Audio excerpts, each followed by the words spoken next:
Welcome to the second module in this mini course on community-engaged implementation science. Today we'll be talking about participatory approaches to implementation science. Our goals for this module are to go into the benefits of a participatory approach, to talk about the levels of engagement, and then to end with two examples of community engagement currently ongoing at the University of Florida. So first, let's talk about the benefits of a participatory approach. A participatory approach to implementation science can help ensure that the research you do is relevant to the intended community in a few key ways. It can help identify issues that both the researchers and the community think are important to address, making it easier to get community buy-in and support for your project. Community members can also help select interventions that are a good fit for their community and further tailor those interventions to make them more culturally appropriate. A participatory approach can also help build community trust. Historically, much research has been what V. Deloria calls helicopter research, which is entirely designed, executed, and disseminated by those outside a community, with community members only participating as research subjects. This has created an understandable distrust of researchers, which can be addressed by actively engaging communities in the research process and sharing the results back with them. By rebuilding that trust, you also make community members more willing to help recruit and participate in the study itself. Altogether, this can help ensure that your research has lasting impact by making the interventions more effective and sustainable because they are relevant to the community. The adaptations you make to achieve that could be generalizable to new communities that have not had interventions tailored to them before. And stakeholder insight into less traditional ways to disseminate the findings can increase the reach of your research, making it easier for other organizations and policymakers to use your findings.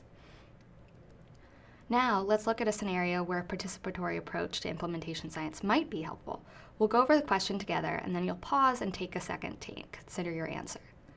LGBTQ youth are significantly more likely to vape than their peers, increasing their risk of cigarette initiation and their lifetime cancer risk. Currently, anti-vaping campaigns have not been effective at decreasing this disparity. In what ways could a participatory approach to the dissemination and implementation of new anti-vaping campaigns help address these disparities? Now pause and consider your answer. There are many different ways to incorporate a participatory approach. A few potential examples are tailoring the campaign to LGBTQ youth's specific beliefs and attitudes around vaping, building trust in a community that has historically had negative experiences with the healthcare system, or finally, you could focus on disseminating the messages through channels that reach LGBTQ+ youth. Next, let's talk about the different levels of engagement.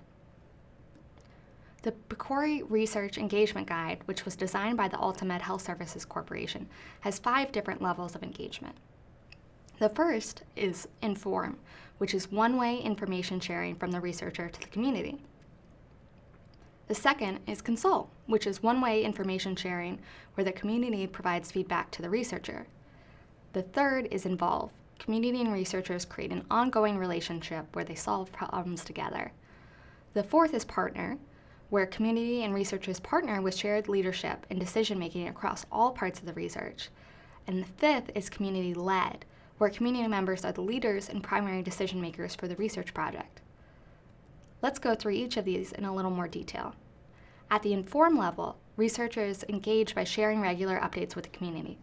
This doesn't require a significant time commitment from community members, so compensation isn't necessary. With the consult level, the researchers are listening to the community's perspective. This can take many different forms, including surveys, interviews, or community listening sessions. Depending on the method used, you should consider compensating the community members for their time and experience. The involve level asks more of community members, as researchers create an ongoing relationship with them and discuss the project across multiple stages. Given that community members participating in a community advisory board or capacity building program have a moderate time commitment to the project, they need to be compensated appropriately. At the partner level, community members are now co-leaders at all stages of the project, from selecting the research topic to interpreting and disseminating the results. This is a significant time commitment, and compensation should align with it. Finally, you can have projects that are community-led. At this point, the researchers act to provide advice with specific tasks and help build research skills within the community, so the community members leading the project should be directly employed by the group funding it. Now that we've walked through the different levels of engagement, let's return to the earlier scenario. We'll go over a new question together, and then you'll pause and take a second to consider your answer. LGBTQ+ youth are significantly more likely to vape than their peers, increasing their risk of cigarette initiation and their lifetime cancer risk. Current anti-vaping campaigns have not been effective at decreasing the disparity. What level of engagement would a project that used interviews with LGBTQ+ youth to get feedback on anti-vaping campaign messages and graphics be? Pause and consider your answer. This is consulting because information is being shared in one direction from the community to researchers. Finally, let's talk about 2 community engagement projects currently ongoing at the University of Florida. One way the Cancer Center is informing the East Gainesville community about ongoing research is through the Power Over Cancer series. This includes regular meetings at East Gainesville churches to present on cancer topics that impact the community, like breast, prostate, and colon cancer. At these meetings, there are presentations on cancer prevention and treatment, question and answer sessions, and information on how to participate in ongoing UF cancer research studies. As we discussed in the last module, the UF Health Cancer Center is in the process of implementing a new mobile mammography unit. To do that, they are involving the community using the existing UF Health Cancer Center Community Advisory Board, who meets regularly to offer feedback on this and other cancer center projects. The Community Advisory Board played an important role by deciding that the project should be focused on breast cancer, and then help providing guidance on the intervention design and participant recruitment for this project, which is in progress.